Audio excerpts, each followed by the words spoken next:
Hi, this is Cosondra for MF Magazine in Portland, Oregon with the presets. Hi, I'm Jules. Hello, I'm Kim. So you just had a new album come out. Which one's your favorite one so far to perform? For me, the favorite one to perform is Together, just because it's so energetic and rocking, and I don't know, it's like a real sort of slammy one, and you can get a really good reaction off the crowd. But they're all pretty fun. Yeah. Hey, look, Cassandra, you should sit here, you know. Sure. Just because I can see you reaching over quite fast to get to Kim. And what's your favorite song to perform from the new album, Apocalypso? I mean, they're all kind of fun, you know. I New Sky is a really fun one. I quite enjoy that.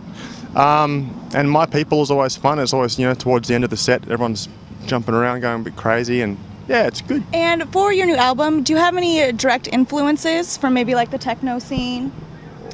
Nothing direct. I mean, a lot of it's just us two, you know, making stuff up, and it's like we've got a lot of stuff in us to make up. Do you guys have a change in sound from the last album to this current one? Not a severe change in sound. We've still got like definitely things that are very preset, like big fuzzy bass lines and pounding drums. I think we kind of more refined it and stripped it back a little bit, and just kind of was a bit more like selective about what we used. But yeah, the sound kind of just became more pure. A little more minimal, maybe? We've been asked that question so much, and that was the best answer I've heard yet from him or I. You're lucky. Thank you very much. You're lucky website. So are there any, so along the lines of that question, are there any new influences, like new entrants in the industry that have kind of maybe influenced, or either you like to listen, maybe let's say not influenced, but you like to listen to lately? Yeah, probably the opposite, you know. I mean, I think with more, you know, we've tried to find our own sound even more. Refine our own thing even more.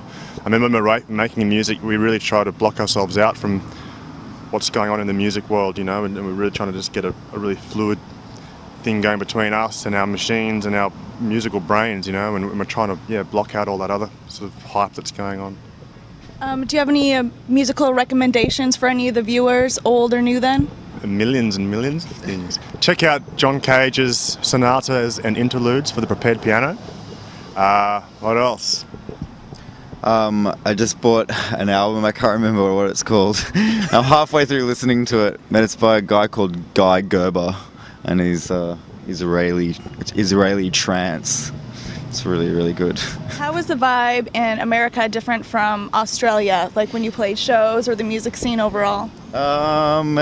It's pretty much the same everywhere, I guess. I mean, it's a lot, I don't know, there's a lot more people here, there's a lot more music, and it seems like there's more opportunity for you to play. But I guess in direct relation to us, like, there's probably bigger in Australia. So the vibe's bigger. This is a bigger vibe, but not more intense, just bigger. Vibe, just bigger. The same vibe, just bigger. So I love your guys' music videos online. I don't know who the director was. Do you have the same director for all your videos? No, the 3 videos we've done so far for this album have been 3 different directors. And yeah, we like them all. Do you guys help with the concept of the videos? Not really, no. It's sort of finding it, I guess, how can I say it? Yeah, it's just easier for us to find people that we like, directors that we like, and get them to give us ideas that they like. And usually the most exciting things are the treatments or the video ideas that come back that are completely different thematically from the ideas of the song that we had. You know, it's really interesting. I mean, like This Boy's in Love, for instance, we would never have thought of it.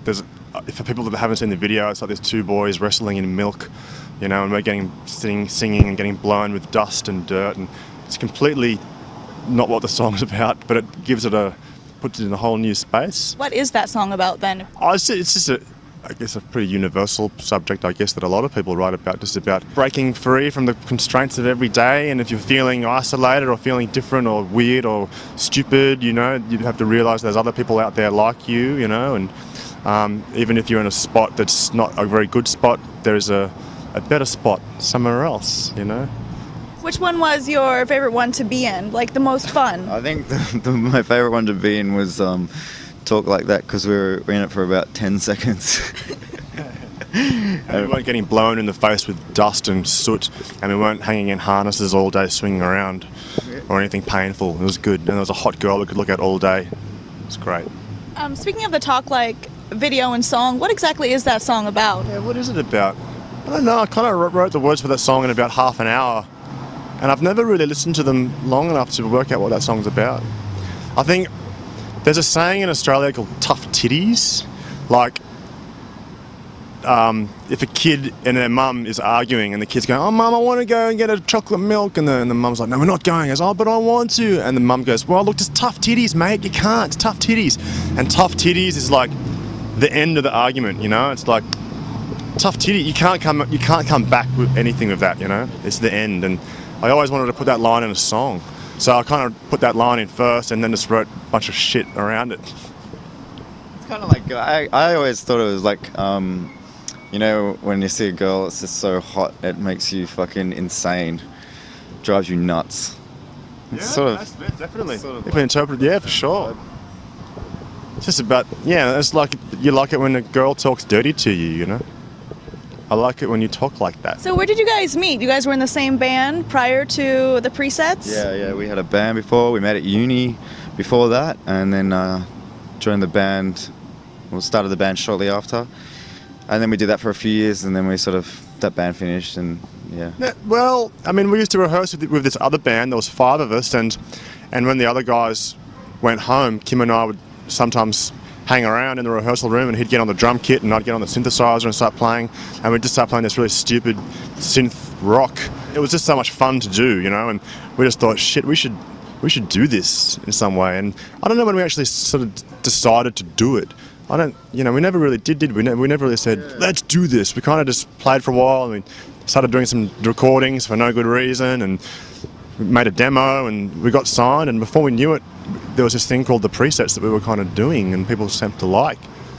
And yeah, I'm glad we did it. But yeah, no, the band we used to play in is called Prop, P-R-O-P, and it was a really beautiful band.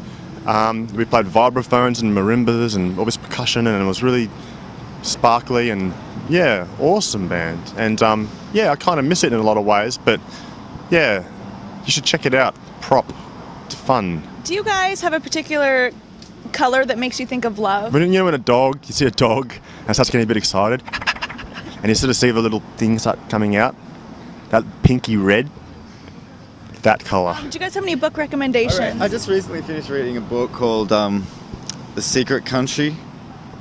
Oh, John Pilger. By John Pilger, who's a kind of, you know, soapboxy Australian journalist, like a bit of a lefty preacher.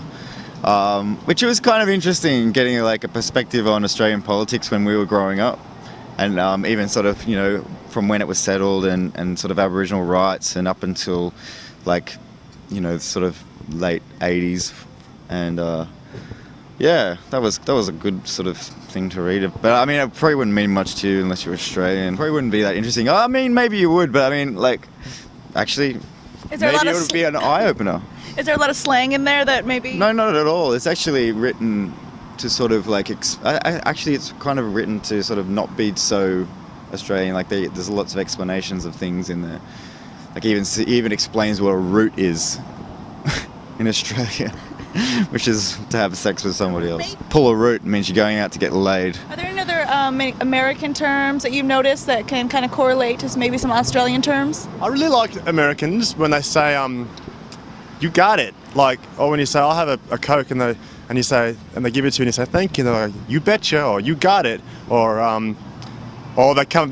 you order your food, you say, oh, I don't know what I want. And you say, oh, okay, I'll have the Eggs Benedict. There you go. They say funny things.